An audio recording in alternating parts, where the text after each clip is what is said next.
So good morning po sa bawat isa. As we sit down, pwede po ba tayong humanap po ng at least 5 kung pwede po. No? Go out of your seat. Diba? Pakikamayan po yung isa po o 5 tao na hindi nyo po normally nakakasama throughout the week. Extend God's grace over their lives. Smile at them. Hallelujah. Extend your greeting. Extend, hallelujah, yung pong pagbati po sa kanila. So magandang araw po sa bawat isa na nandito, and for those who are joining us via Rock, we welcome you also. And we pray that as you listen to the Word of God, whatever condition you are in, hallelujah, we pray that you will find home, find rest, and find life in Jesus Christ. Even as we are called as a church, no, to inspire people and raise God's partners. Tayo po ay mapalad, no, na tayo po ay kabahagi ng kaharian ng Panginoon, at tayo po ay tinawag niya upang ang kahariang ito, no, ay lumagana pa po, lumawak pa po sa puso ng marami pong tao. Okay? So, muli po, good morning po sa bawat isa. And for those, again, who are joining us via Rock, we welcome you also.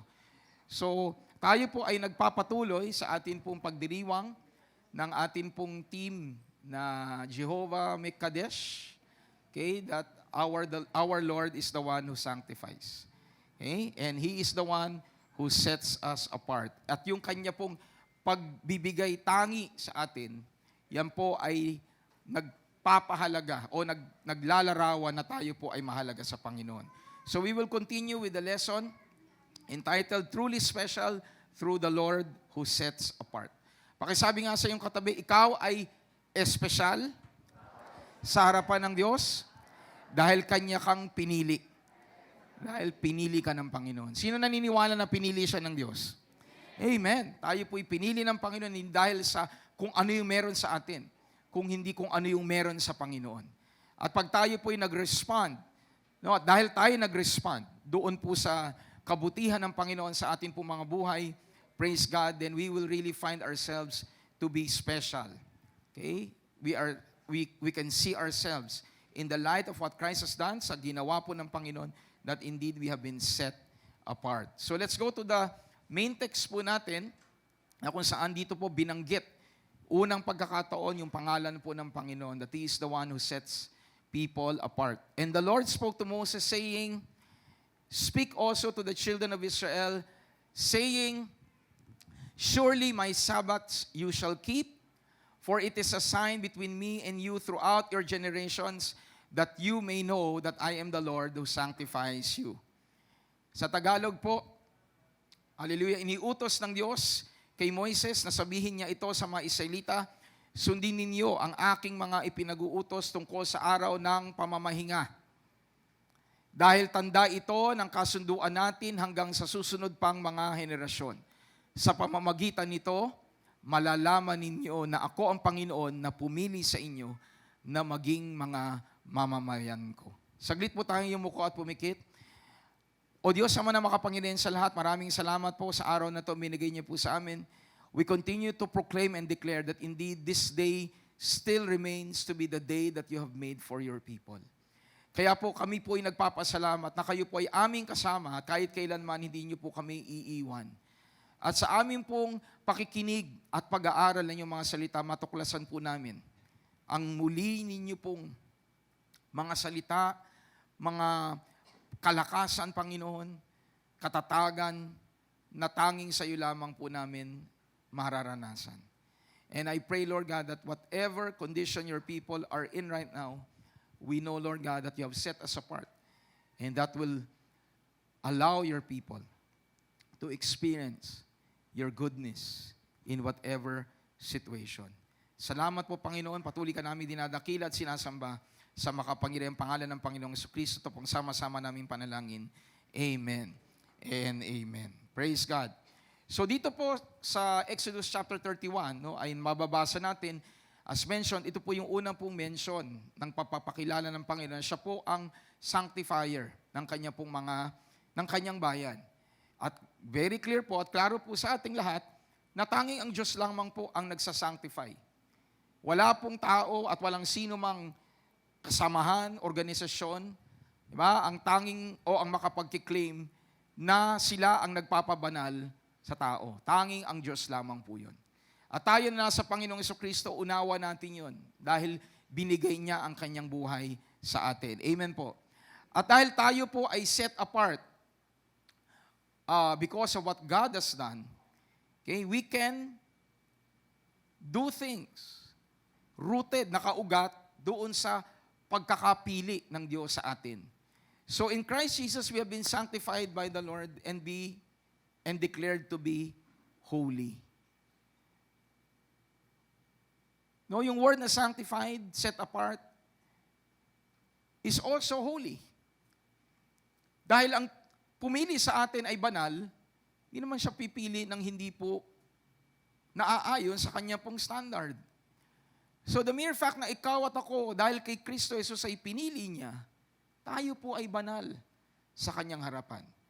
Maaaring sa ating panglabas, nandoon po sa proseso pa tayo, dahil mahaba pa po sa grasya ng Panginoon yung ating pong tutuklasin mula sa kanyang salita.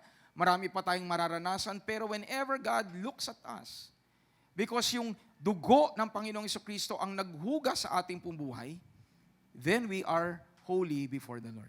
The book of Hebrews tells that. I hope klaro po yan sa atin.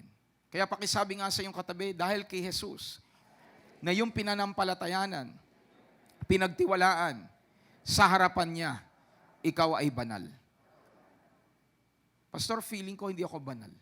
Well, yun yung feeling mo. Pero sa harapan ng Diyos, you are holy. Can we give the Lord a clap offering of praise? And because we are holy, we can honor God. Last week we cover honor God through the Sabbath, yung araw ng pamamahinga. Yung araw na itinalaga ng Panginoon. Tayo po ay makakahinto sa lahat ng atin pong ginagawa na pangkaraniwan dahil yan po ay marka ng mga nasa Panginoon. Diba? That we are able to set apart our time for the glory of God. We can honor God through our time. Today we will cover, because we have been sanctified by God, we can offer to God. Offer what? Ano ang pwede natin pong ialay sa Diyos? Yung atin pong mga kakayahan na ipinigay ng Diyos sa atin. So last week po, no, honor God with your time, or sa Tagalog po, oras. Ngayon po ay we offer God, maghahandog tayo sa Diyos ng atin pong talent or kakayahan. Can I hear an amen? Praise God. And then next week we will cover po na iaalay natin sa Diyos ang atin pong pag-ibig. We have been made holy by God. Tayo po'y ginawang banal ng Diyos so that we can love God. Kaya ang lahat ng na kay Jesus, may kakayahang ibigin ang Panginoon. Pakasabi nga sa iyong katabi, dahil ikaw ay na kay Jesus, binigyan ka niya ng kakayahan na mahalin siya. At next week po, i-cover natin, we will love God. Okay? And then yung last Sunday po, we understand that we have been made holy by God, we have been sanctified so we can yield to Him. Pwede tayo pong magpakumbaba sa harapan ng Panginoon. Hallelujah. At i-divulge na lang po natin so kung ano pong aspeto yung atin pong i-cover. Okay? When we come to that Sunday. But today, we will study the word offer. Once again, can we say offer? Can we say that word offer? For the last time, offer. Okay, Christians who are holy in the sight of God, we are called to offer God. We are called to offer to the Lord. What? Our talents. Our talents. Okay? So let's look at Exodus chapter 31, 1-5.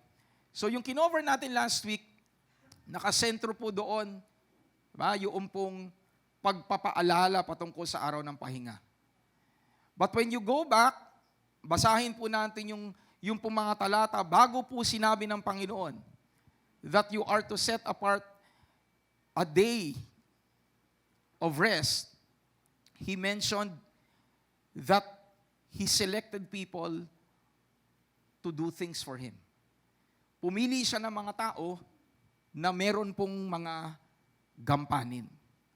So, sa Exodus 31, 1-5, sabi dyan, "Then the Lord spoke to Moses, saying, See, I have called by my name Bezalel, the son of Uri, the son of Hur, of the tribe of Judah.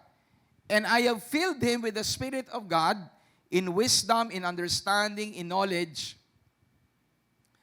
and in all manner of workmanship, to design artistic works, to work in gold, in silver, in bronze, in cutting jewels, of setting, in carving wood, and to work in all manner of workmanship." Sa Tagalog po, sinabi ng Panginoon kay Moises, "Pinili ko si Bezalel na anak ni Uri, na apo ni Hur, na mula sa lahi ni Huda. Pinuspos ko siya ng aking espiritu para bigyan siya ng kapangyarihan na magkaroon ng karunungan, kakayahan sa anumang gawain, sa paggawa ng magagandang bagay na ginto, pilak at tanso, sa paghuhugis ng mamahaling mga bato, at paglililok ng kahoy sa lahat ng klase ng nagawang kamay." So makikita po natin, mga kapatid, as mentioned po kanina, na bago po sabihin ng Panginoon yung paalala niya patungkol sa "I am the Lord who sanctifies you." Ako ang Diyos na pumili sa iyo. Sa kabanatang ito ay pinakilala ng Panginoon kay Moises na pinili niya ang isang tao at ang pangalan po nun ay si Bezalel. At inilarawan ng Panginoon kung ano yung mga bagay na gagawin ni Bezalel para sa Panginoon. Diba? Nung time na yan ay nag-erect po ng temporary dwelling place, temporary temple. Kanina may binanggit po si Pia, no, na 2 beses po nasira yung temple. Pero while the people of Israel were traveling the wilderness, they were journeying, going to the promised land, meron pong naging temporary temple. Diba? At meron pong mga kagamitan doon, may mga kailangan po doon sa templo. At ang sabi ng Panginoon, "Pumili ako ng isang tao na may kakayahan gawin ang lahat ng aking nais dahil siya ay pinuspos ko ng Espiritu ng Diyos." At ang pangalan po niya ay si Bezalel. Nakakasunod po ba tayo? So yung binabanggit na the nation of Israel was called by God, pinili niya, kasama po doon sa kalupunan ng mga pinili ng Diyos. Merong isang tao po doon na sabi ng Panginoon, pinili ko siya, pinuspos ko siya para gawin yung mga bagay na nais ko para sa aking templo. At napakaganda po nung pagpapakilala po dyan, sabi dyan, "I called by name Bezalel." Basahin nga natin sa English, "I have called by name," amen, "Bezalel." Diba? Tinawag ko ang kanyang pangalan. Sino po ang tumawag kay Bezalel? Si God, si Yahweh. Ginamit ng Panginoon yung pangalan niya. So ano po ang makikita natin dito, mga kapatid? That the Lord who sanctifies, or the one who is our sanctifier, knows each one of us, and He calls us personally. Kilala ng Panginoon ang pangalan ng bawat isa. At ang nais ng Panginoon ay maunawaan natin na tinatawag ka niya sa pamamagitan ng iyong pangalan. Kahit na ano pa ang pangalan mo, kahit na nagrereklamo ka, bakit ito pangalan na binigay ng nanay at tatay ko. Ang katotohanan, kilala ka ng Panginoon. At yung pangalang yan, ang ginagamit niya para ka tawagin. Palakpakan ho natin ang ating Panginoon. So once again, let me say this. The Lord our sanctifier, who knows each one of us, calls us personally. Can we just show that? The Lord our sanctifier, who knows each one of us, calls us personally. Personal ang pagkatawag ng Diyos sa atin. Sabi mo sa katabi mo, personal kang tinawag ng Diyos. Even sa Gospels, makikita natin, ang dami pong mga taong, di ba, lumalapit sa Panginoon. Pero there were so many instances na nagkaroon po ng personal encounter yung mga tao pong tumawag sa Panginoon. Dahil ang katotohanan, alam at kilala ng Diyos ang bawat isa sa atin at tinatawag Kanya. Sabi mo nga sa katabi mo, personal na kilala ka ng Diyos. At personal Kanyang tinatawag. Amen. Of course, He can use people. No, pero ultimately, si Lord ang mangungusap sa puso natin. Tanong ko po, naramdaman niyo na po ba at nadama po ninyo na tinawag talaga kayo ng Panginoon? I pray that you have come to that point already na sa puso niyo at isip niyo, alam ninyong tinawag kayo ng Diyos. At yung pagkatawag niya, may purpose. Yung pagkatawag niya, hindi lang para tayo basta tawagin. Diyan po napakaklaro, tinawag niya si Bezalel dahil meron siyang pinapagawa kay Bezalel. At ang expectation ni Lord sa kanya, gawin niya kung ano pinapagawa ng Panginoon sa kanya. Can I hear an amen? Because only God's holy people can truly offer their lives to God. Tandaan po natin, si Bezalel ay bahagi po ng bayan ng Diyos. At alam ng Diyos mula sa kanyang bayan, sila lamang po yung tunay na makapaghahandog sa Diyos. So ang tanong ko po, kayo po ba ay na kay Jesus? Kayo po ba ay bahagi ng tahanan ng Panginoon? So kung bahagi tayo at alam kong bahagi tayo dahil sa ating pananalig sa Panginoong Jesucristo, then tayo yung meron pong kakayahan at pagkakataon na ihandog ang buhay natin sa Diyos. You cannot expect this from the world. Hindi mo maaasahan na ibigay nila ang buhay nila sa Panginoon. Natuklasan nga natin last week, di ba? May mga bagay na hindi kayang pahalagahan ng mga taong wala kay Jesus. Yung oras, hindi nila kayang maiaalay sa Diyos. Bakit? Wala po silang relasyon sa Panginoon. Kaya pag nakita natin ang ating mga sarili na naglalaan ng panahon, naglalaan ng oras, naglalaan ng talento na alam natin galing sa Panginoon, yan ay nagpapakilala na tayo talaga ay pinili ng Panginoon. Because only those that are holy, only those that are set apart can truly offer their lives to Jesus. So once again, tanong ko po, kayo po ba ay bahagi ng tahanan ng Diyos? Bakit? Sino po ang reason? Si Jesus Christ. Hindi si Pastor Mel. Hindi yung pintuan ng Rain in Life. Si Jesus. Si Jesus ang dahilan kaya tayo bahagi ng pamilya ng Panginoon. At dahil bahagi tayo ng pamilya ng Diyos, makakapaghandog tayo sa Kanya ng ating buhay. Can I hear an amen? And while I was studying this, there was something about Bezalel. So, I looked to the meaning of the word, of the name of Bezalel. So sabi dyan, Bezalel, it means in the shadow or protection of El. El is God. Diba? Napag-alala natin, El Elyon, Elohim, El is God. So yung Bezalel means in the shadow, in the protection of God. Sino po ang tinawag? Yung nasa pag-aalaga at biyaya, pag-iingat ng Diyos. Yon ang tinawag. Tanong ko po, tayo po ba ay nasa pag-iingat ng Panginoon? Are you cared for by God?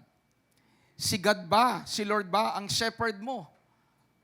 Di ba? Pinag-aralan lang natin, siya po ang ating mabuting pastol. So kung siya iyan sa buhay natin, tayo ay meron pong pagkatawag mula sa Panginoon. Hallelujah. Di ba special po yung tinatawag? Pastor, depende sa pagkatawag. Sa school, ayaw na ayaw kong tawagin ako. Lalo na pag mayroong math problem. Di ba? Ayaw ko. O tawagin akong stand in the corner. Pero normally, when you're called, lalo na magpapasko ngayon, sino po yung gusto pong manalo sa mga raffle? Diba? Diba? Ramdam mo, special ka. Daming tao, dumalo. Ikaw yung bukod tanging nanalo ng baso. Di ba? Espesyal na espesyal ka dahil sa karamihan, ikaw ang pinili. The truth is, bawat isa sa atin tinawag ng Panginoon. We are special at tayo po ang gagamitin ng Panginoon. Palakpakan ho natin ang ating Diyos. And those that are being used by God reflect that they are His, for only those in Him can be used by Him. Explain mo nga, Pastor, ano ibig sabihin yan? Those that are being used by God, yung mga ginagamit ng Panginoon, yung naglilingkod sa Diyos, diba? Yan ay nagpapakilala na ngayong mga taong yon ay talagang sa Kanya dahil ang ginagamit lamang ng Diyos sa Kanyang kaharian ay yung mga nasa Kanya. Malinaw po ba yon? Hindi siya gagamit ng taong walang ugnayan sa Kanya. Kaya kung nakikita mo ang sarili mo na naglilingkod sa Diyos, pag nakikita mo ang sarili mo na ikaw ay nagnanais na maglaan ng iyong lakas at oras para sa Panginoon, yan ay pagpapatunay na sa Diyos ka. Dahil ang ginagamit lamang niya ay yung mga pinili niya. Tanungin mo yung katabi mo, saan ka ngayong ginagamit ni Lord? At para pong humina yung tanong niyo. Huwag po kayo malungkot. This is not a message to condemn anyone. Never is our intention to condemn anyone. But for us to understand, ma-realize natin na merong nagbabago sa isang taong nakikristo at ang kanyang puso, ang kanyang damdamin ay maglingkod sa Diyos. At pag tayo naglilingkod sa Kanya, yan ay nagpapatunay ng ating puso ay binago niya. Dahil ginagamit lamang niya ang mga nasa Panginoon. Kaya kung ang katabi mo, Christian, sabi mo sa kanya, gagamitin ka ni Lord. Sabi mo nga sa katabi mo, kung Christian siya, sabi mo sa kanya, Christian ka ba? So ano po sagot niya? Amen ba ang sagot niya? Na kay Jesus ba siya? Bakit ka ba Christian? Dahil part ka ng Reign in Life? Dahil pumapasok ka dito? Hindi po. Christian tayo dahil si Kristo ay nasa buhay natin. Amen. At dahil na kay Jesus tayo ang nais niyang gamitin. Palakpakan ho natin ang ating Panginoon. So, Pastor, lagi ako naglilingkod sa Diyos. Hangad ng puso ko na maglingkod sa Kanya. So, ibig sabihin nun, Pastor, na kay Jesus ako. Amen. Your service to God is proof that you are in God. Your service to God proves na ikaw ay tunay na sa Panginoon.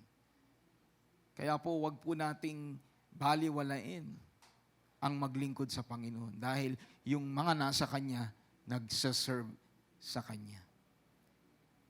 Kaya sabi mo nga sa katabi mo, kung hindi ka pa nagsaserve, hindi ka pa nag-o-offer ng talento mo, kakayahan mo sa Diyos, simulan mo na. Amen. Simulan na natin. Dahil uulitin ko po, sino po dito yung mga binanal ng Diyos? Sino yung mga pinili niya? Tayo.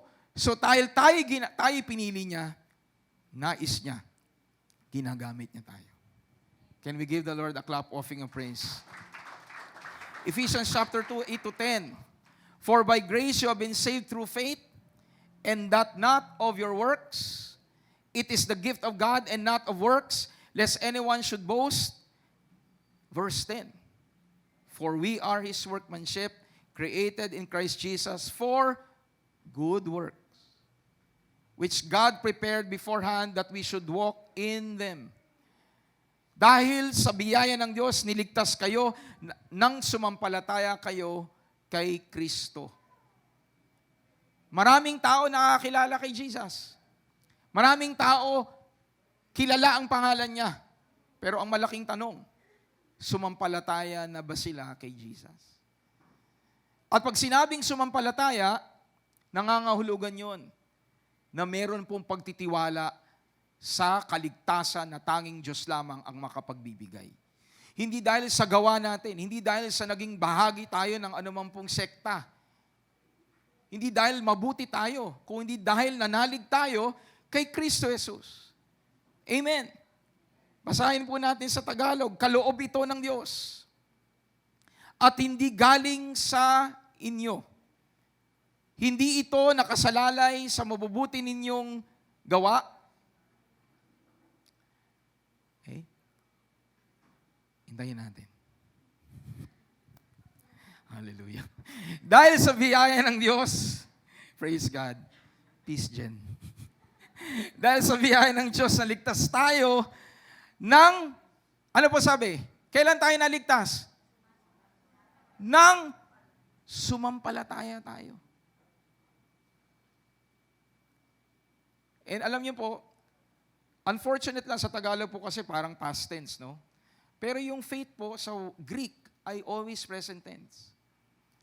Pag sinabing sumampalataya, nangangahulugan yan ngayon. Hindi sumampalataya last year. Yes, alam natin, nangyaring sumampalataya tayo last year. Pero yung pag sinabing you have faith, it's now. Kung papaano tayo nagpapatuloy. Hindi po yung, nanalig na ako kay Lord 10 years ago. Pero ang tanong ko po, paano ka ngayon? So pag sinabing sumampalataya, nanalig, it's always present tense. At tayo ay sabi, naligtas dahil sa ating pananalig sa Diyos. Kaloob ito ng Diyos, yung kaligtasan, at hindi galing sa inyo, hindi ito nakasalalay sa mabubuti ninyong gawa. Tanong, masama po bang gumawa ng mabuti? Masama po bang gumawa ng mabuti? Hindi. Pero hindi nakasalalay ang ating kaligtasan sa paggawa mo ng mabuti. Can you hear an amen? Kaya pag tinanong ka, bakit ka ligtas? Kasi hindi ko namang ginagawa to, kasi ito ko, kasi ganito ko. Well, hindi po yan ang sapat na dahilan para tayo masabing ligtas. Malinaw po ba? Klaro po ba yan sa ating lahat? Yan ang mabuting balita. Hindi kabigatan kung hindi ginawa ni Jesus para sa atin. Patuloy natin, para walang maipagmalaki ang sinuman. Para walang maipagmalaki ang kahit na sino. Kaya ang ating kaligtasan, mga kapatid, ay bunga ng grasya lang ng Diyos sa atin. Amen po. Kaya pahalagahan natin. Bigyan nating halaga. Huwag tayong maging kagaya ng iba. Di ba, na pag libre, ay binabaliwala. Tandaan natin, yes, libre po ang kaligtasan, pero ang kaligtasan dumating sa atin dahil ang Panginoong Jesucristo ay nagsakripisyo para sa atin. Amen. At pag na-realize natin yon, hindi natin dapat binabaliwala ang ating kaligtasan. Amen.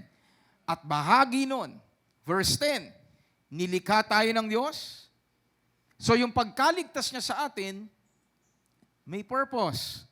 Nilikha niya tayo at sa pakikipag-isa natin kay Kristo Jesus, binigyan niya tayo ng bagong buhay para gumawa tayo ng kabutihan na noon pa'y itinalaga na ng Diyos na gawin natin. So ano po ang makikita natin? Niligtas tayo ni Lord for a purpose to do His work. Para tayo po ay magamit niya. Kaya napakaklaro po mga kapatid na ang tao pong naglilingkod sa Diyos, ang tao pong naghahandog ng kanyang buhay at gumagawa ng mabuti ayon sa plano ng Panginoon, yan ay larawan na yung taong yan ay ligtas. Palakpakan ho natin ang ating Panginoon.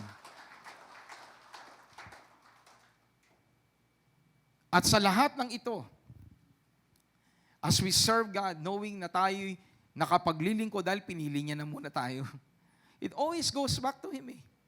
Hindi niya tayo pinili dahil magaling tayo, pinili niya tayo dahil sa grace niya. At dahil pinili niya tayo by His grace, we can now serve God. So it always goes back to God. Amen. Hallelujah. So sa ating paglilingkod sa Kanya, let Jesus Christ alone be magnified as we serve Him and remain in His shadow. Yung Bezalel po, ano po ang ibig sabihin ng Bezalel? In the protection or in the shadow of God. Yes, naglilingkod tayo. Yes, nag-o-offer tayo dahil yun na ang pagkatawag ng Diyos sa atin. Yun na yung buhay natin. Pero nawa sa grasya ng Panginoon, habang tayo naglilingkod sa Kanya, manatili na si Jesus lamang ang napaparangalan. Ang Diyos lamang ang maitaas sa buhay natin. Kahit gaano pa tayo nakapag-alay ng buhay natin, si Kristo pa rin po ang maitaas sa atin po mga buhay. Can I hear an amen? Let us understand that we are in the shadow of Christ. Hallelujah.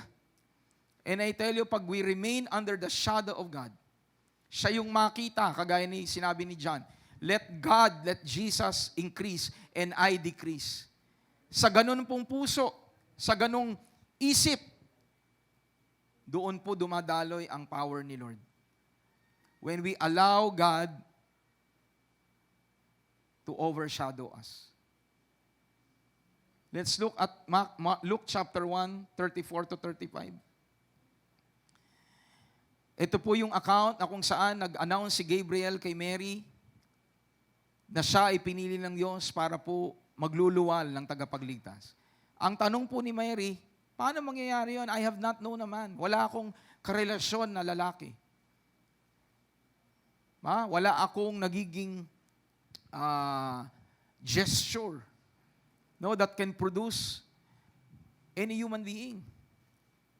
So ang sabi po dyan, ng angel, the Holy Spirit will come upon you and the power of the highest will overshadow you. Sa walang kakayahan mo, sa sitwasyon mo, hindi sa pamamagitan mo matutupad ang plano ng Diyos, kung hindi sa pamamagitan ng kapangyarihan ng Espiritong Banal na lulukob sa iyo. You will be overshadowed with the power of God. And you will bear a son. At yung iluluwal mo, sabi ng angel, tatawagin siyang Holy One because He is the Son of God. Can you imagine? Simpleng buhay na meron si Maria. Pinili siya ng Diyos para maging, temporary na dwelling place ng ating Panginoong Jesucristo, the human Jesus, God who became flesh. Hallelujah. Pero nangyari yun hindi dahil magaling si Mary. Si Mary po, if you will read further, maging siya, sabi niya, kailangan ko ng tagapagligtas. My soul magnifies the Lord, and my spirit rejoices in God, my Savior. Kaya yung mindset po ng tao na tumawag, and this is not to put down Mary, pero hindi po siya ang tinawag para magligtas. Dahil maging si Maria ay sinabi niya, my soul magnifies the Lord, and my spirit rejoices in God, my Savior. Si Mary po ay nangailangan din ng kaligtasan. At yun ay ang ating Diyos. Can you hear an amen? Pero ito po ang katotohanan. Si Mary was used by God. Hindi dahil po sa kung sino siya, kung hindi nagpasakop siya, nagpakumbaba siya, at ang sabi niya, let your will be done. Let your will be done upon your servant. Your servant says yes. And because she said yes, the power of God overshadowed her. Can we give the Lord a clap offering of praise? Hallelujah. Sige po, malakas sa palakpak para sa ating Panginoon. So God empowers His people through His Spirit to accomplish the assignment He designated for them. Binibigyan tayo ng karanasan ng kapangyarihan ng Diyos sa pamamagitan ng Kanyang Espiritu para magawa natin yung assignment na siya ang pumili sa atin. Amen po.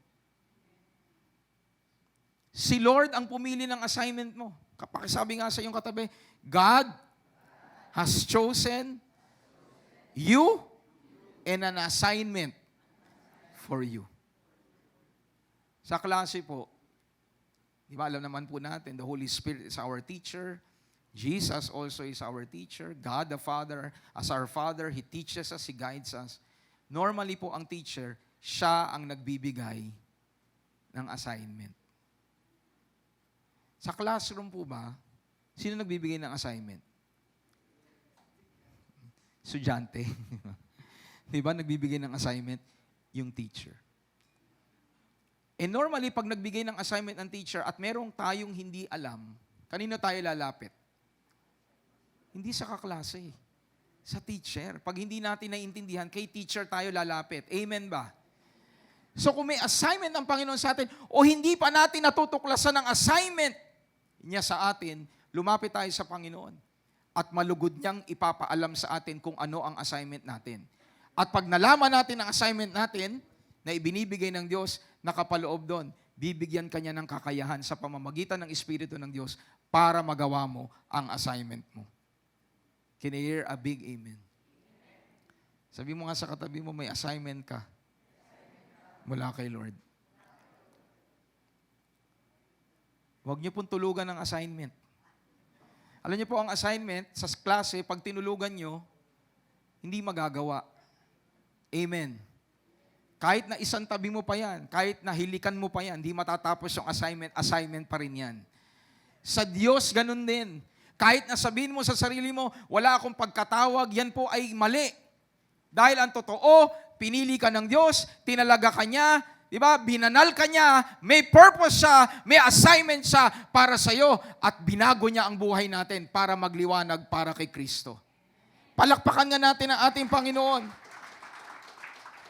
So kagaya ng kay Mary, that she was overshadowed by the power of the Holy One, of the Holy Spirit. Let's go back to Bezalel. Exodus 31:3-5. Sabi po, verse 3, and I have filled him. Who? Bezalel. I have filled the one that I have protected. Diba? Pinuno ko yung taong iniingatan ko. Pinuspos ko yung tao na nasa ilalim ng aking kalinga. And then, hinighlight ni Lord, nakapaloob doon sa feeling ng Holy Spirit na yon, wisdom, understanding, knowledge, diba? All manners of workmanship to design things in whatever craft. As long na si Bezalel, doon siya sa assignment niya, dahil siya'y pinuspos ng Espiritu ng Diyos, magagawa niya yun. Amen. Kaya sa kabila po ng struggles, if you're serving God, pero sa grasya ng Panginoon nakakapagpatuloy ka, one thing is sure, I know that you are allowing the Lord to empower you. Pag si Lord ang gumagalaw sa buhay natin, alam natin, diba, na magagawa natin yung pinapagawa niya.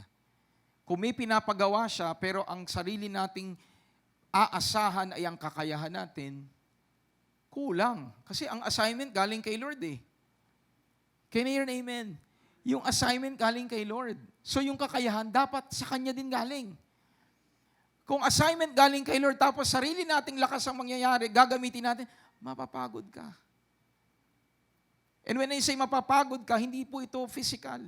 Dahil lahat naman tayo mapapagod eh. Kahit nga po yung nagbabakasyon eh. Amen po.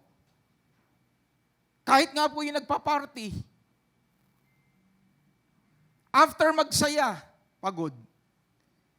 So, ang totoo, ang tao, maraming dahilan para mapagod. So, it's but normal kung tayo naglilingkod sa Diyos at napapagod. Mas mainam yun kaysa tayo napapagod nang wala namang kinalaman sa buhay na walang hanggan ng ating pong kinapapaguran. Can you hear an amen? So going back, what I'm trying to say, by the grace of God, pagkakayahan o pag-assignment ni Lord, kakayahan niya. At hindi tayo mapapagod, meaning hindi tayo tatalikod. I firmly believe this with all of my heart. Yung mga tumatalikod, ang reliance niyan sa sarili nilang lakas. Pero pag nagre-rely tayo kay God, ano dapat nating i-give up? Anong reason natin bakit tayo hihinto? Lakas naman ni Lord ginagamit natin, ha? Are you following me, church? You will not abandon God because you know He is the one who gives you the strength. Tatalikod ka lang sa Kanya kung ginagamit mo, lakas mo. Talagang kulang yan. Pero pag si Lord, tayo umaasa. Hindi tayo makapagmamalaki. Bakit? Lakas ni Lord, kakayahan ni Lord, wisdom ni Lord, understanding ni Lord, ang ating ginagamit. Kaya makakapagpatuloy tayo the Lord because the Lord will always supply. Can we give the Lord a clap offering of praise? But the truth is this. Active engagement in God's kingdom is living proof of the Holy Spirit's empowerment. Pag aktibo ka sa karya ng Panginoon, yan ay palatandaan at patunay na binibigyan ka ng kapangyarihan ng Espiritu ng Diyos.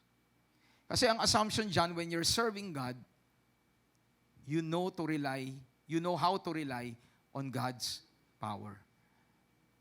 Can I hear a big amen? Gawain ng Diyos, kakayahan niya.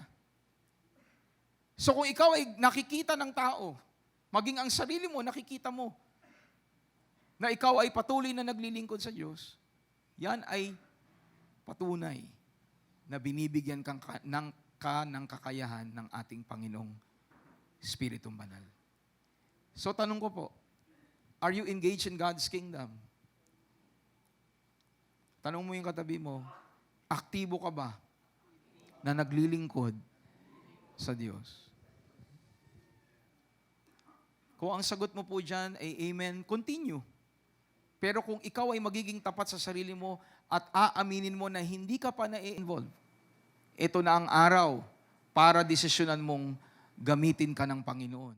At huwag kang matakot dahil tandaan natin, siya ang tumawag sa iyo. At siya ang magbibigay ng kakayahan para magawa ang assignment mo. Can we give the Lord a clap offering of praise? Para pong baterya sa phone. Di ba? Baterya sa phone. Normally, pag ginagamit mo yan, di ba? Nagpapatuloy yung ginagamit mo, you know that there is power. Amen po? Pag hindi mo na magamit yung phone mo, ibig sabihin, sira, sabi. Ganun kayo kagad? Grabe, hindi mo magamit, sira kagad. Hindi mo lang na-charge. Charge naman kayo. Di ba? Gusto nyo lang ng bago kagad eh. Di ba? Di ba? So normally, when you cannot use your phone, walang power. When you're able to use your phone or any gadget or anything, ibig sabihin may supply ng power. So tanong, are you active in the kingdom of God? Because kung active ka, nangangahulugan, may power ka mula kay Lord. At magpatuloy tayong gamitin ng Panginoon sa kanyang karyaan. Can we give the Lord a clap offering of praise? Hallelujah! Sabi mo nga sa katabi mo, puno ang baterya mo dahil sa kapangyarihan ng Espiritu ng Diyos. Amen! Hallelujah! Hindi tayo bat empty. Di ba pag sinabing bat empty, B-A-T, battery empty. Pero marami sa atin ngayon, ay nawa hindi yung pong isa, yung B-U-T. But empty. Di ba? Bakit ka empty? Atawa si Rachel, di ba? Yung bat empty, yung battery drained. Pero marami sa atin ay wala pala rito, no? Wala para dito. No? Ba't ka empty? But empty. B-U-T, empty. Tanong mo yung katabi mo, lobat ka ba? Di ba? Di ba? Ba't ka empty? Remember this, pag hindi tayo nakatap kay Lord, you will always be empty. Pero pag tayo ay nakatap kay Lord, we will never be empty. Magpapatuloy tayo sa paglilingkod sa ating Panginoon. Can we give the Lord a clap offering of praise? Because the truth is, I'll say this, even to those who are listening via rock, alam ko po marami. Ilan po dyan ay nasa Boracay. No Christian should be unemployed in Christ's kingdom. Walang Kristiyano ang walang trabaho sa kaharian ng Diyos. Are you part of God's kingdom? Then, if you're part of God's kingdom, no Christian is unemployed in Christ's kingdom. Kung sa secular nga, inaasahan natin yung anak natin, of course, hindi nakasalig yung ating pag-asa sa ating mga anak, no?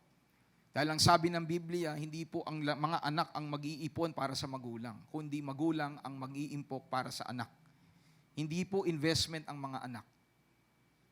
Amen ba, mga magulang? Amen din, mga anak. Pero ginagamit ko po ito dahil sa katotohanan, when you are finished studying, di ba, tinanong mo ang isang tao, saan ka graduate? Normally, tatanong na kasunod, o saan ka na ngayon nagtatrabaho? Sa secular, tinatanong kung saan ang engagement natin sa world. Alam niyo po tayo bilang mga Kristiyano, tinawag tayo ng Diyos at meron tayong employment. At walang iba yon kundi akto pa rin ang mission ni Lord sa atin. We are part of a great mission, the Great Commission. And each one of us would support the Great Commission. Can you hear na amen? So, ang tanong sa atin, saan ka involved sa kingdom ni Lord? Kung ikaw ay busy sa secular job mo, I'm not saying na wag kang magtrabaho. Pero bilang Kristiyano, expected ni Lord, merong ka ring work sa kingdom niya. Can you hear a big amen?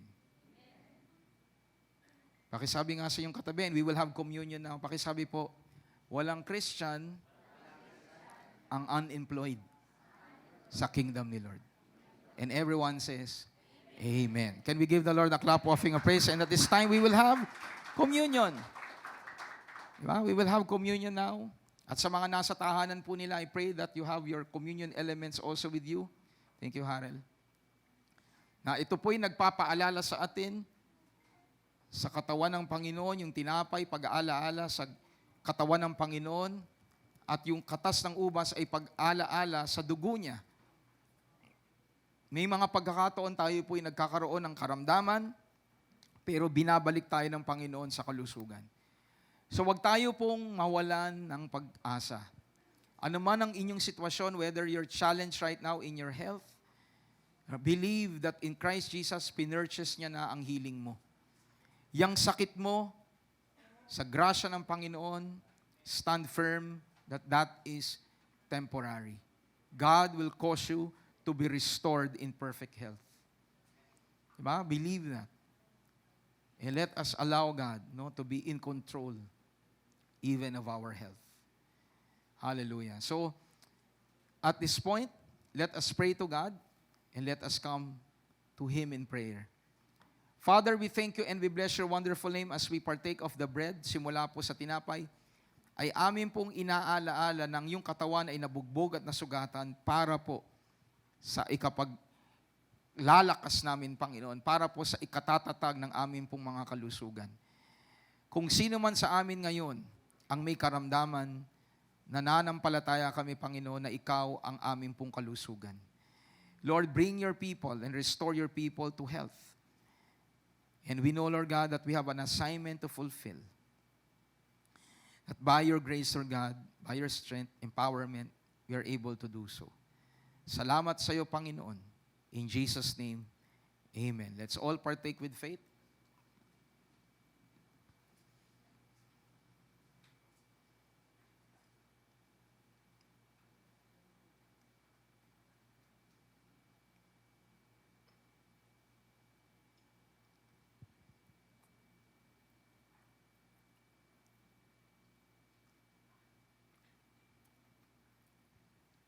Salamat po, Panginoon. You deserve the glory and the honor. Even as we partake from the cup, pag inom po namin ng katas ng ubas, ikaw ang aming inaalaala. Ang dugo ninyo ay binuhos po ninyo para kami luminis. Hindi ang aming gawa, kakayahan, ang nagpabanal sa amin, kundi kayo. At hindi po namin ikinahihiyang ideklara yon dahil ikaw ang aming kasapatan.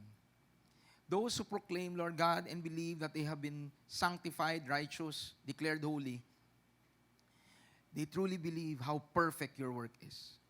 Ganon kadakila ang gawa ninyo. Kaya hindi kami nag-aalinlangan, nahihiya, na ideklara na kami pinili niyo at binanal ninyo.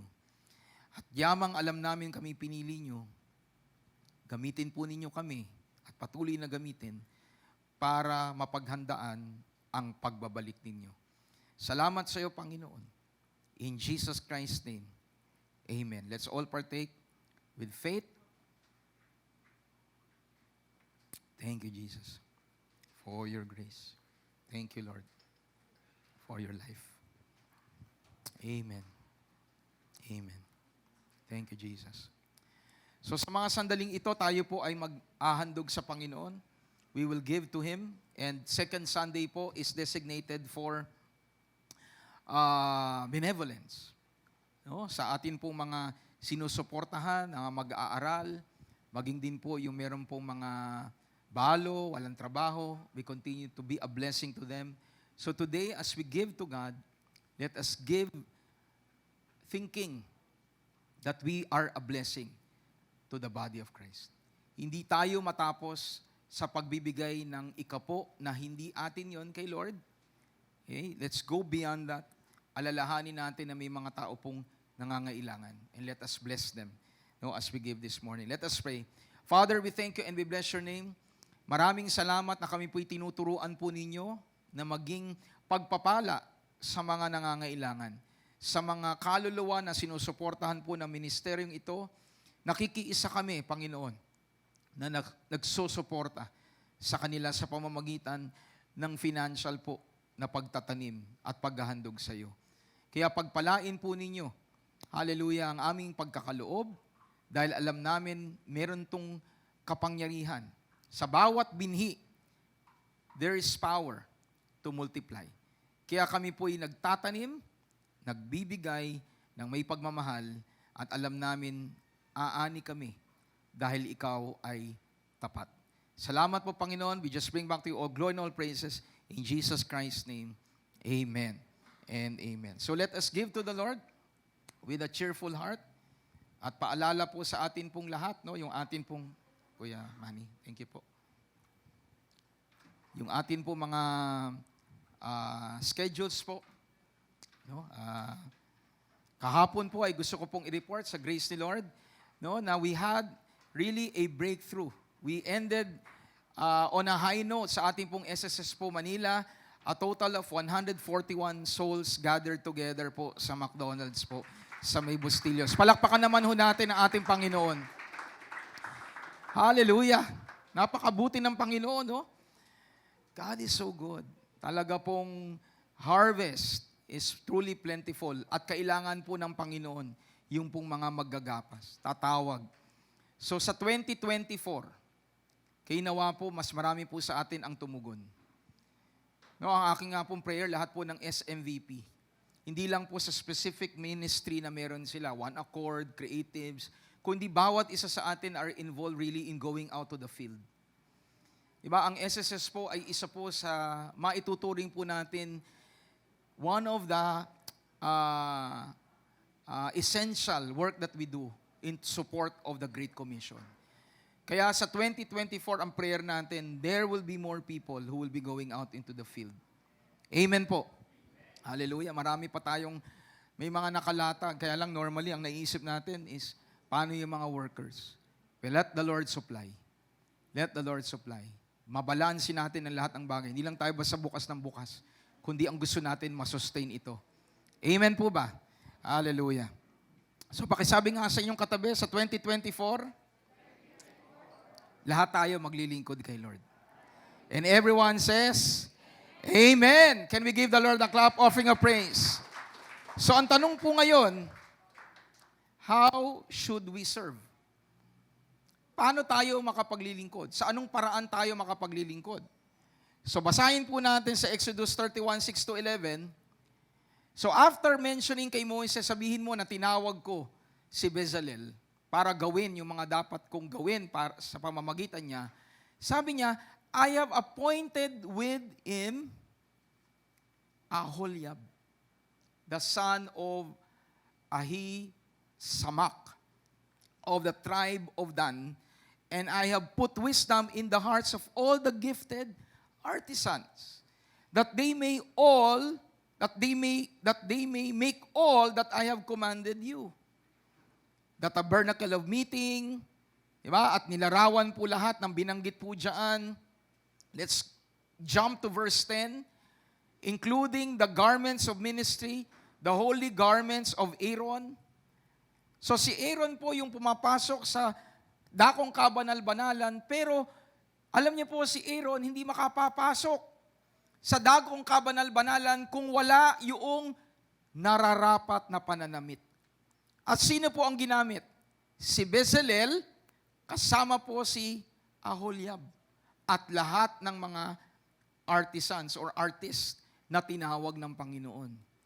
So, ang frontline, maybe Aaron, maybe Moises, pero hindi nila magagawa yung pinapagawa ng Diyos sa kanila kung wala si Bezalel, si Aholiab. Sino po nakasunod nun? So, parang in context po, sa panahon natin, lahat po ng nagagawa ko ngayon sa grasya ng Panginoon, may suporta po ng marami. Kagaya ni Jen, di ba? Si Jen ngayon, di ba? Kasama ko siya yung nag-a-assist sa akin sa PowerPoint. So I may be the one in the front line, I may be the one speaking, pero gumagaan ang ministeryo dahil meron akong katulong, katuwang, kasama. Amen ba? Palakpakan nga natin ang ating Panginoon. Sa verse 31 o verse 6:11 sa Tagalog, hindi lamang si Bezalel, kung hindi si Oholiab. Sabi po dyan, pinili ko rin sino? Si Oholiab. Pinili si Bezalel, pero pinili din si Oholiab. At binanggit sa mga susunod, binigyan ko rin siya ng kakayahan sa anumang gawain para magawa nila. So ibig sabihin, may mga kasama din si Oholiab. Meron din mga katuwang na ibinigay ang Panginoon kay Bezalel. At ano po ibig sabihin ng Bezalel? Those that are protected by God. Alam niyo po mga kapatid, we are called by God to serve not alone. We are going to serve God and continue to serve God with His people. So service to Christ in His kingdom is not designed to be done alone. Can you hear a big amen? Yan po ang beauty ng pagiging kabahagi ng kaharian ng Diyos. Hindi mo kinakailangang maglingkod ng nag-iisa. Yes, tinawag tayong lahat ng Panginoon. Meron tayong assignment sa Kanya, pero hindi niya tayo tinawag sa assignment natin na mag-isa ka lang. Can we give the Lord a clap offering of praise? Sige po, malakas sa palakpak para sa ating Panginoon. Never po niyang inintend at dinisign ang paglilingkod na nag-iisa. Maging si Jesus Christ, nung siya'y naparito sa lupa, pumili siya ng ilan? 12. Because He wanted to show people na pag magsaserve kayo sa kingdom ko, may kasama kayo. Can I hear an amen? And I tell you, sa pagsasama-sama na ginawa ng Panginoon sa mga apostles, iba-iba po ugali nila. Merong fisherman, merong doubter, meron din namang palaban. Di ba? Meron po doon Simon the Zealot. Sila yung they take arms. Can you imagine? Riot. Riot yung mga alagad ng Panginoon, di ba? Merong mayaman, merong simple lang ang buhay, merong marunong, merong walang alam, pero pinagsama-sama ni Lord. Kaya wag po kayo magtaka kung sa church po ay minsan po meron pong hindi pagkakaintindihan dahil magkakaiba po ang background natin. Pero pagpipiliin nating maglingkod ng kasama ang marami at hayaan nating mangibabaw ang Panginoon sa buhay natin, malalampasan natin lahat po ng wrinkle. Diba? Lahat po ng gusot sa buhay natin, makakapaglingkod pa rin tayo dahil alam natin, bottom line, magkakasama tayo sa Panginoon. Can we give the Lord a clap offering of praise? Sige po, malakas sa palakpak para sa Kanya. Alala ko yung gusot, di ba? Pag kayo po ay hindi marunong magplansya at wala na talaga kayong maisuot, ano po gagawin nyo? Pag gusot ang damit nyo, susuotin nyo pa rin ba kung wala na kayo maisuot pero may gusot. Gusot yung gamit nyo. Alam na makakausap nyo, hindi hinahabol ka ng plancha. Tanong ko po, susuotin nyo pa ba rin ba yung damit na yon? Ako susuotin ko yung damit na yon kahit na may gusot. Wala nang choice eh. Because ultimately, ang purpose ng damit, hindi para pakitang walang gusot. Ang purpose ng gamit, kaya mo sinusuot, dahil kailangan mo itong suotin. So may mga pagkakataon, kahit may gusot, susuotin mo. Dahil na-achieve niya ang purpose niya. Minsan lang naman yun. Amen po. Problema po, pag lagi po kayong nagsusot ang damit, na laging gusot. Di ba? May problema na po yan. Naputulan na kayo ng kuryente. Ayaw na magplansya. But ang bottom line, may times, you just absorb yung wrinkle because it achieves the purpose. Sa buhay natin mga kapatid, pag nagsasama-sama tayo kay Kristo, may pagkakataon, may gusot. Pero magpapatuloy tayo dahil ministry is never done alone. Can we give the Lord a clap offering of praise? Sige po, malakas sa palakpak para sa Kanya. So yung una, pinili si Bezalel, protected by God, under the shadow of God. Pinili rin si Oholiab. Tingnan naman natin yung pangalan po ni Oholiab. The word Oholiab means father's tent. Father's tent. Tahanan ng ama. Sino pinili niya? Hindi lamang yung iniingatan niya, pinili niya yung nasa tahanan ng ama. Question ko po, are you part of God's family? Then you are also and you are chosen by God to serve with fellow believers. Pakisabi nga sa inyong katabi, lahat tayo na bahagi ng tahanan ng Diyos, pinili niya para maglingkod sa Kanya. Can we give the Lord a clap offering of praise? Sige po, malakas sa palakpak para kay Lord. Hallelujah! Diba? So God's holy house, corporately, is made up of Christians called to assist each other in serving God. Bawat isa sa atin, tinawag ng Panginoon para asistihan. Ang kaya nating asistihan ayon sa pagkatawag natin. Can I hear a big amen? Hindi ka inaasahan ni Lord na mag-assist labas sa gifting mo.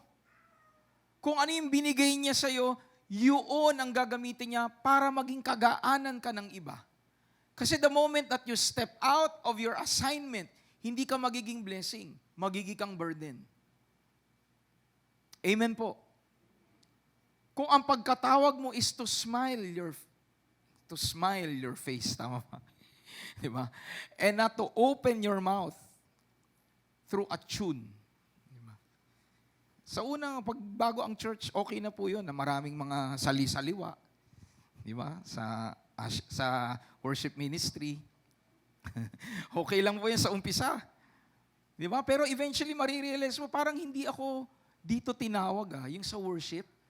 Kasi instead na nabibless yung congregation, para bang gusto nilang matapos yung worship. Tapos natuklasan mo sa grasya ng Panginoon, ay, dito pala ako niya pinili. Yung kumamay, di ba? Mag-assist sa mga nangangailangan. Praise God. So because you now found your gifting and you continue to do it, you become a blessing. Can we give the Lord a clap offering of praise? We are called to assist. Sabi mga sa katabi mo, assist. Alam niyo po sa basketball, hindi lamang po yung nakakashoot. Alam niyo po ngayon, isa sa mga minomonitor sa basketball, assist, rebound. Siyempre, rebound, mahalaga yan. Pero one of the things is assist. Alam niyo po yung assist? Di ba yung ipinasa tapos, I believe, wala nang dribble, no? Tama ba, no? Hindi na, kumbaga, yung flow ay nandoon pa rin. Tapos na-shoot, na-count yon, that stats is counted dun sa nag-assist. Alam niyo mga kapatid, sa buhay natin bilang mga Christians, yan ang maging heart natin. Your gifting from God has been given to you by the Lord to be able to assist. Romans 12:3-5. For I say through the grace of God given to me, to everyone who is among you, not to think of himself more highly than he ought to think, but to think soberly, as God has dealt to each one a measure of faith. Sabi po ni Pablo, huwag nating isipin ang ating mga sarili higit sa dapat nating pag-iisip patungkol sa kung sino tayo. Dahil ang sabi po ni Pablo, for as we have many members in one body, but all the members do not have the same function. Yes, magkakaiba-iba yung bahagi, pero magkakaiba din ang gampanin. So we being many are one body in Christ and individually members of one another. Ano ibig sabihin po ng verse 5? Yes, meron akong buhay na galing sa Diyos, pero I do not own my life. The Lord owns me. He has purchased me. At sa context po nito, we own each other. Ano ibig sabihin nun? There is a relationship that has been established that says with humility, kailangan ko kayo. Kailangan natin ng bawat isa. Kaya pag ginagampanan ng bawat isang Kristiyano ang kanya pong assignment, it becomes not a burden to serve God, but it becomes a privilege, an honor to continue because alam natin na nagsusuportahan ang bawat isa. Can we give the Lord a clap offering of praise? Basahin nga natin sa Tagalog to. Sa biyayang ipinagkaloob ng Diyos sa akin, sinasabi ko sa inyo na huwag ninyong pahalagahan ang inyong sarili ng higit sa nararapat. Sa halip, suriin ninyong mabuti ang inyong kakayahan ayon sa pananampalatayang ibinigay ng Diyos sa inyo. Kung paano ang katawan ay binubuo ng maraming bahagi at ang bawat bahagi ay may kanya-kanyang gawain, ganuin din tayong mga mananampalataya. Kahit na marami tayo, iisang katawan lang tayo kay Kristo at magkakaugnay tayo sa isa't isa. The truth is, my mind or my brain owns my hand. And my hand owns my brain. Hindi siya makaka-function pag wala ang brain. Ang brain di rin makaka-function pag wala yung ibang bahagi ng katawan. So yan po ang katotohanan. Pag sinabing magsaserve kay Lord, kaya marami po hindi matuklasan because laging tinitignan, Lord, ano ang gagawin ko? Alam niyo po, the first thing I believe that we need to change sa ating isip, ang assignment ni Lord, hindi niya dinesign para ikaw lamang ang gumawa. Be involved. Immerse yourself with people. May opportunities na binibigay ang Panginoon. Kung sa una, ang kailangan mo lang hakbang, mag-join ka lang. Alam niyo po, kahapon doon po sa SSS, meron po doon mga bago lang umaattend, mga kasama ni na Irish. Yung dalawang kabataan, ang pangalan nila, nandiyan ba sila ngayon? Kapatid niya. Sumasama lang doon. Pero nakita ko kahapon, nag-post, sumama na doon po sa JBM. Di ba? John the Baptist Ministry. Di ba? JB Ministry. Nauuna. And kahapon sa Grace ni Lord, sabi ko nga po kina Jasper kahapon, and we say this not to say that this will be our life, pero may mga predicaments last week. Wala pong mobilization na nangyari. Yung prayer hindi po naganap dito because of the schedules. Pero yesterday was a breakthrough. There were few people who went out to mobilize, but the Lord was the one who brought people to that place. Because it is not by our strength. It is always by our dependence on God. The point is, sumama tayo. Immerse ninyo sarili nyo. Kung hindi po ninyo alam kung ano pang pagkatawag ni Lord sa inyo, sumama lang muna kayo. And I tell you, everything will fall into its rightful place. Kung sa una naman po, halimbawa, nag-join kayo at naramdaman ninyo na parang hindi kayo doon, ililid kayo ni Lord. At may mga pagkakataon din. Pag talagang sinabihan po ang leadership na, kapatid, alam mo talagang hindi ka dyan. Diba? Kapatid, talagang hindi ka sa worship. Diba? Pero dito ka blessing. Magpapakumbaba tayo because we want to assist wherever we can assist according to the gifting of God. Can we give the Lord a clap offering praise? Sige po, malakas sa palakpak para sa Kanya. So those in Christ have unique giftedness designed to ease the body while serving. Those in Christ have unique giftedness, and you're designed to ease the body while we serve together. Tanong mo nga yung katabi mo, are you a burden or a blessing? Muli po, tanongin po yun sa katabi. Are you a burden or a blessing? For the last time, are you a burden or a blessing? Let me say this to everyone.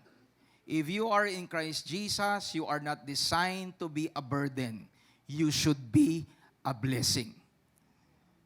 Amen ba? Amen po ba mga kapatid? Instead of you being the one followed up, be the one to follow up. Diba? Kung maraming panahon, lagi kang pina-follow up. Dumating naman ang pagkakataon, ikaw naman ang sumasama para mag-follow up. Palakpakan nga natin ang ating Panginoon.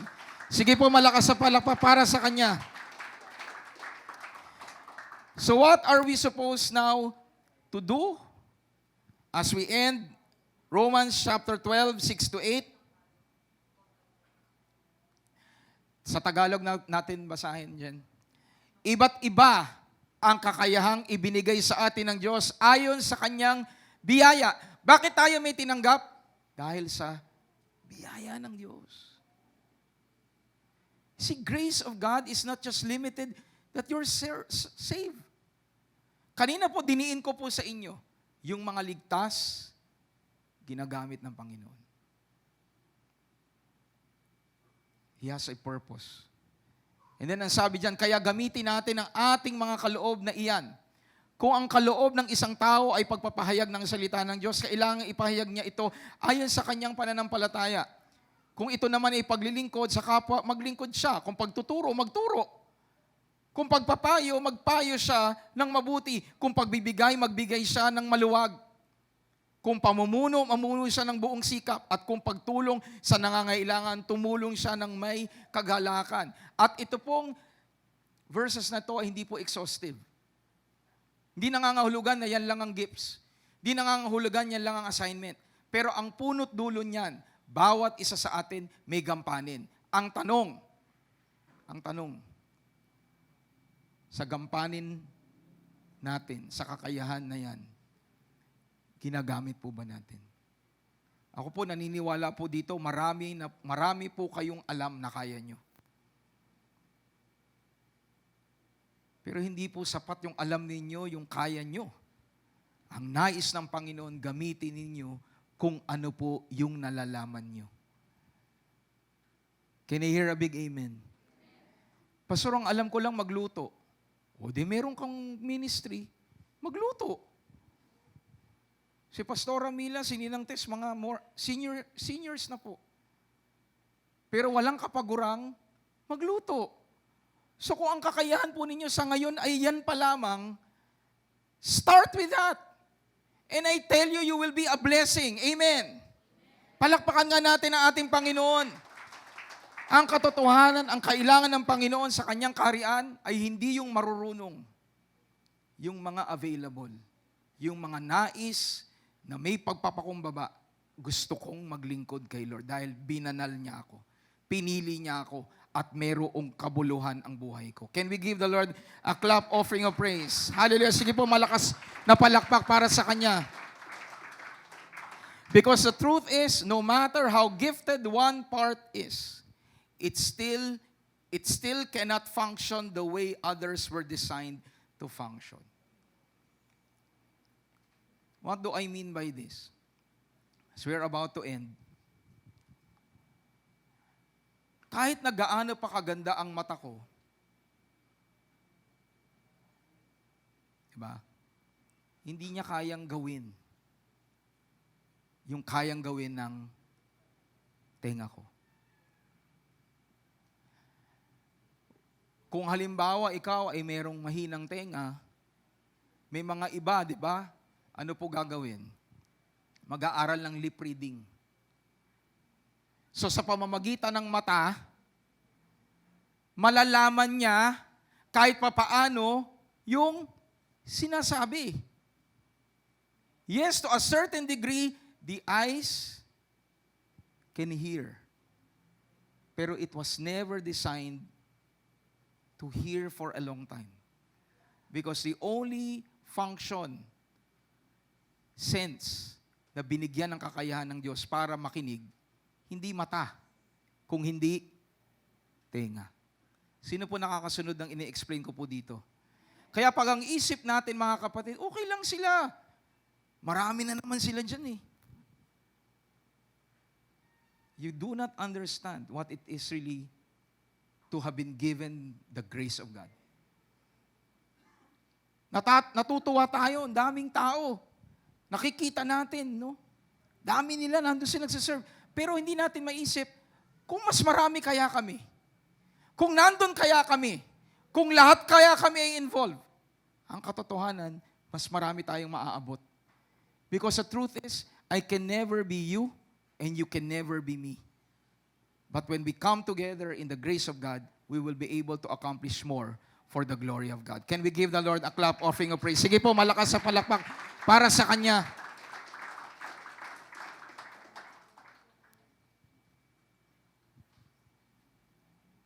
So as we end, let me say this to everyone, and this includes me.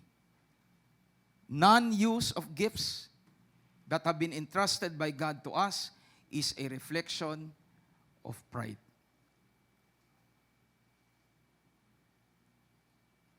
Pag hindi natin ginagamit ang gift natin na alam natin galing kay Lord, yan ay nag-uugat sa pagmamalaki.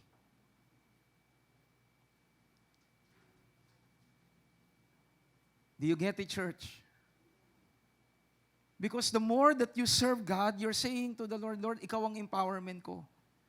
Pero pag humihiwalay tayo and we resist to serve God, ang sinasabi natin, I don't need the body. I don't need the church. I can stand on my own. And that is a reflection of pride. At naniniwala ako ang tunay na nakikristo, hindi mapagmalaki.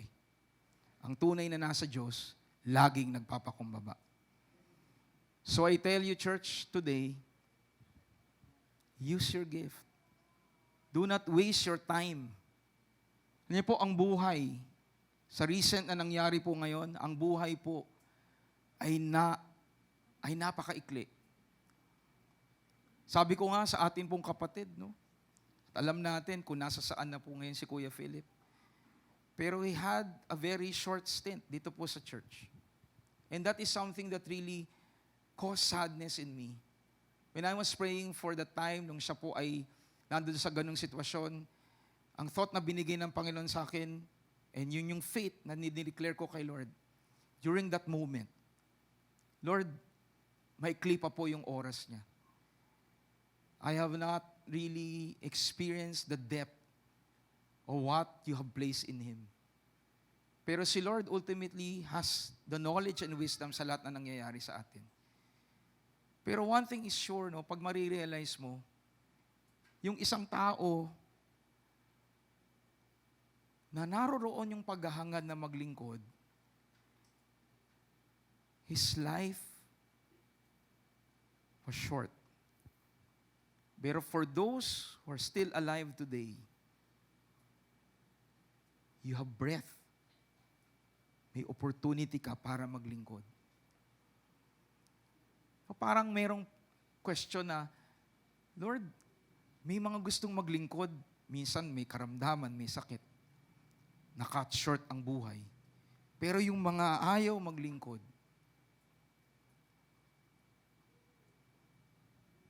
do you get my point? At babalik ako sa sinasabi ng Panginoon, mahabagin kasi siya. Kaya kung hindi ka pa ginagamit ng Panginoon, maunawaan mo na mahabagin ang Diyos sa iyo. Huwag mong abusuhin ang oras at lakas na binibigay ng Diyos sa iyo. Because you never know when you will leave earth.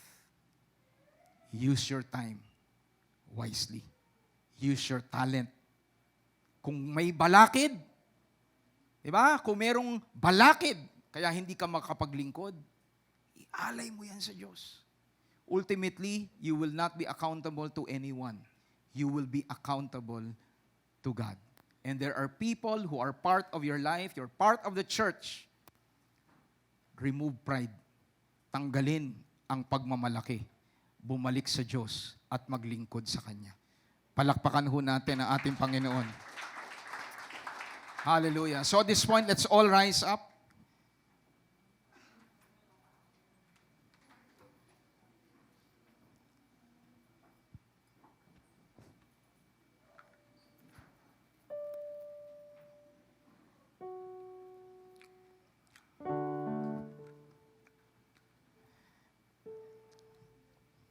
Let us come to the Lord. At awitin po natin ang awit na ito, nang inawit po natin ng Miyerkules. Maging panalangin ang ating mga puso. Last Wednesday, the message was clear. Yung pong goodness ni Lord, nakakabit yung kabanalan niya. When you understand how God good is, you will appreciate His holiness. At pag nararanasan mo yung kabanalan niya, doon ka mas lumalalim sa katotohanang mabuti ang Diyos. Dahil na ikaw minsan makasalanan, tinawag niya, pinili niya, at ninanais niya na maranasan mo siya habang ikaw ay naglilingkod sa Kanya. Ang oras po sa lupa ay sandali. In recent experience, in the church, it's sad, but I pray everyone in the church will realize that God has given you gifts. Na hanggang sa huling hininga natin, naglilingkod tayo sa Diyos. mawala man ang kayamanan, mawala man ang sino man, huwag lang pong maagaw ang pagkakataong naglilingkod tayo sa Panginoon. Meron pong mga challenges, pero hindi sapat yun. Sabi ko nga po, ang tao magpapatuloy maglingkod pag unawa niya ang ginagamit niyang lakas ay sa Diyos. Tatalikod ka lang kung ang ginagamit mo, lakas mo. You will be burnt out, you will be fatigued pag na-realize mo, pagod na ako. Pagod na ako. Pero pag kay Lord, hindi tayo hihinto. Lalago pa tayo. Lalawak pa tayo. At sa huling hininga natin, nawa makita tayo ng Panginoon na naglilingkod sa Kanya. Awitin natin sa Panginoon.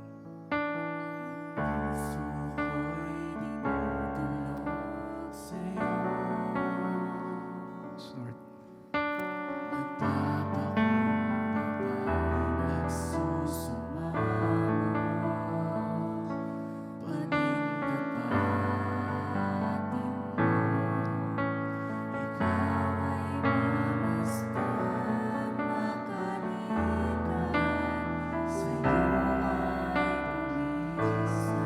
Minsan pa, puso ko, ang puso ko'y dinudulog sa'yo.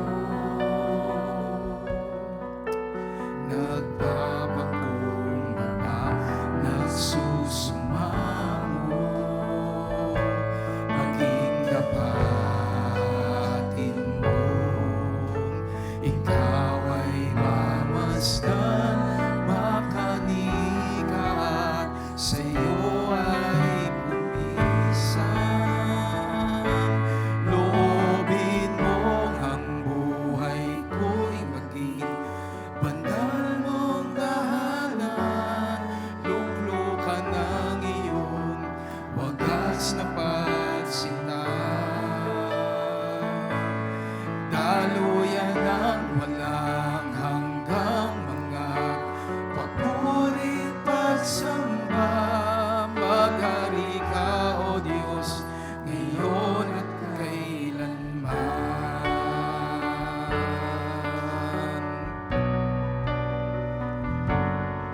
Ang aming taus-pusong panalangin sa iyo, Panginoon.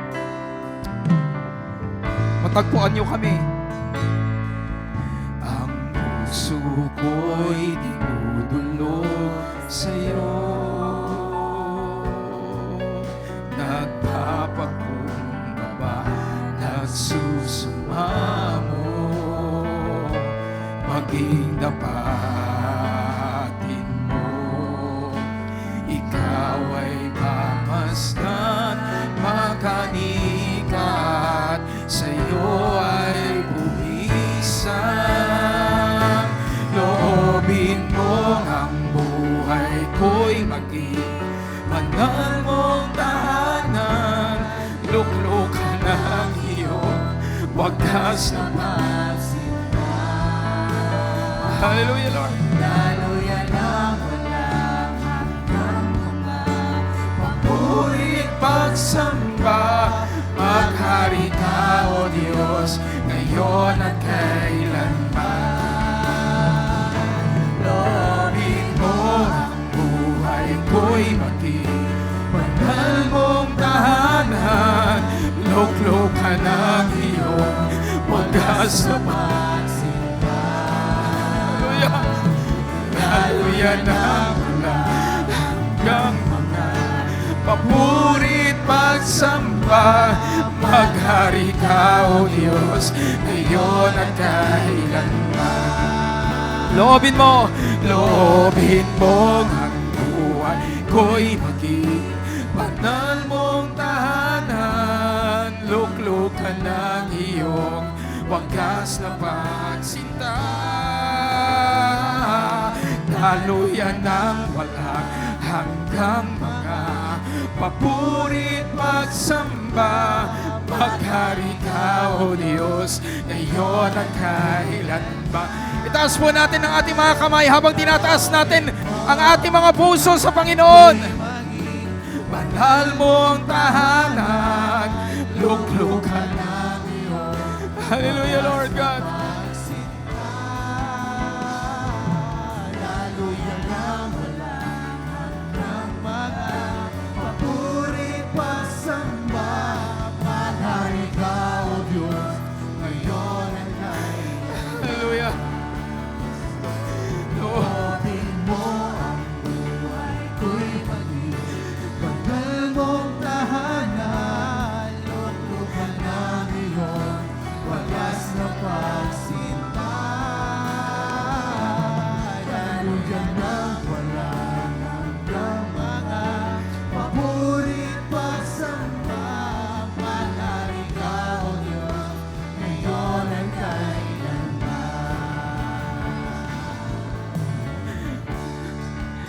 Hallelujah. Kausapin po natin ang Panginoon sa mga oras na to. Ialay natin ang ating oras, ang ating sandali, lakas at ang ating mga talento na sa Kanya nang galing at nagmula. Huwag nating sayangin ang oras, huwag nating sayangin ang mga ipinagkaloob ng Panginoon sa atin. Lord, gisingin po ninyo ang mga anak ninyo, Panginoon, sa oras at lakas na yung binibigay sa bawat isa. Nagtatalaga kami ng aming lakas. Nagtatalaga kami ng aming kaisipan. Sa iyo lamang, Panginoon. Maghari kayo sa amin, Panginoon. Hindi ang gusto namin, Panginoon. Kung hindi ang kalooban ninyo, maghari ka, O Diyos, ngayon at kailanman. Minsan pa. Minsan pa sa Panginoon. Lord, tahanan, luklukan ng iyong wagas na pagsinta. Daluyan ng walang hanggang mga papurit pagsamba. Maghari ka, O Diyos, ngayon at kailanman. Loobin mo ang buhay ko'y maging banal mong tahanan, luklukan ng iyong wagas na pagsinta. Daluyan ng walang hanggang mga papurit pagsamba. Maghari ka, O Diyos, ngayon at kailanman. Loobin mo ang buhay ko'y maging banal mong tahanan, luklukan ng iyong wagas na pagsinta. Daluyan ng walang hanggang mga papurit pagsamba. Maghari ka, O Diyos, ngayon at kailanman. Maghari ka, O Diyos, ngayon at kailanman. Maghari ka, O Diyos, ngayon at kailanman.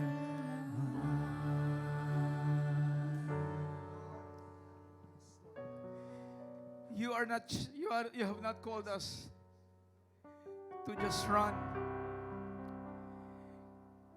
Tinawag nyo kami hindi lamang para tumakbo sa buhay. Kung hindi tumakbo ng mainam, and to finish the race well. It is not what we have done in the past. It is not what we have done yesterday. It is where we are now. Are we running to finish the race well? Lord, matuklasan ang bawat isa sa amin. In everything that is happening, even in the midst of pain, your grace will always overflow.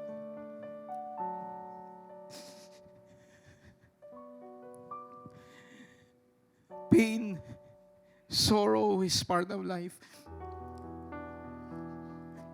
But in the midst of pain and sorrow, There will always be a word of encouragement. There will always be a learning. Gaano man yun kasakit, gaano man yun, Panginoon,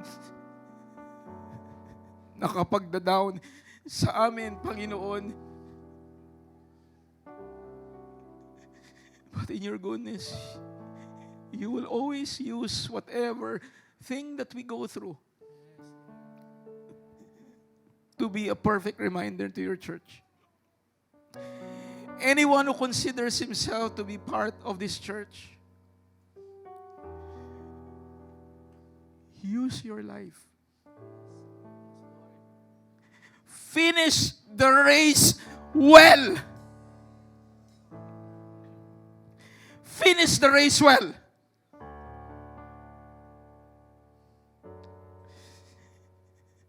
Maabot natin ang dulo ng buhay natin na alam natin sa ating mga sarili.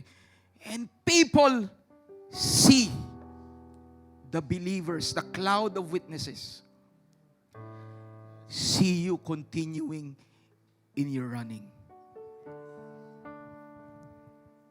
It's not how we start, it's how we end. Today, I pray that your people will offer their gifts that came from you. Allow your people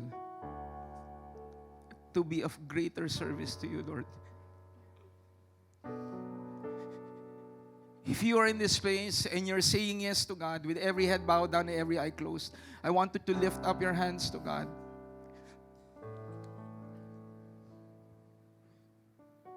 If you are saying yes to God, you're not saying yes to Pastor Mel, you're saying yes to God. I want you to raise up your hand as a sign of your complete surrender to the Lord. Lord, hindi ko man alam. This is the heart of people. Many may not know how. Pero alam ko, habang nakapikit ang aking mga mata at nakataas ang aking kamay, hindi ako nag-iisa na nakataas ang aking mga kamay. Maraming nagtataas ng kanilang kamay. Kaya hindi ako mag-iisa sa paglilingkod ko. I will never be alone in serving you. So starting today, Lord, direct my path. Direct my path, Lord. And may I know where I truly will be used by you. Because you can come anytime. Or kung hindi ka namin maabutang bumalik, we do not know when we will go home. So I pray, Lord, I pray that we will run and finish the race well. Salamat po, Panginoon. Bless your people. Bless your people with strength, grace, and everything that we need to serve you. We offer to you our lives. In Jesus Christ's name, amen and amen. Hallelujah. Can we all lift up our hands again to the Lord? The Lord bless you and keep you. The Lord make His face to shine upon you and be gracious to you. The Lord lift up His countenance, His smiling face, and give you shalom, peace. I declare the grace of the Lord Jesus Christ, the agape, the unconditional love of our Abba Father, the fellowship, the communion of the Holy Spirit to be upon you, upon your family, biological and spiritual family, as we all together proclaim the gospel of our Lord Jesus Christ to people around us, even to cities in Metro Manila and the Philippines and to the nations, proclaiming that Jesus Christ is coming back very soon. In the name of the Father, and of the Son, and of the Holy Spirit, Yeshua's name, and everyone says, Amen and Amen. Hallelujah. For those who lifted their hands to the Lord kanina in prayer, the Lord knows what you did, and the Lord will guide you. He will direct you, because He knows your heart. Amen. So pakisabi sa inyong katabi, we are part of God's family kingdom, for we are highly favored, greatly blessed, deeply loved, all because of our King in us, the Lord Jesus Christ. And everyone says, Amen and amen. Hallelujah.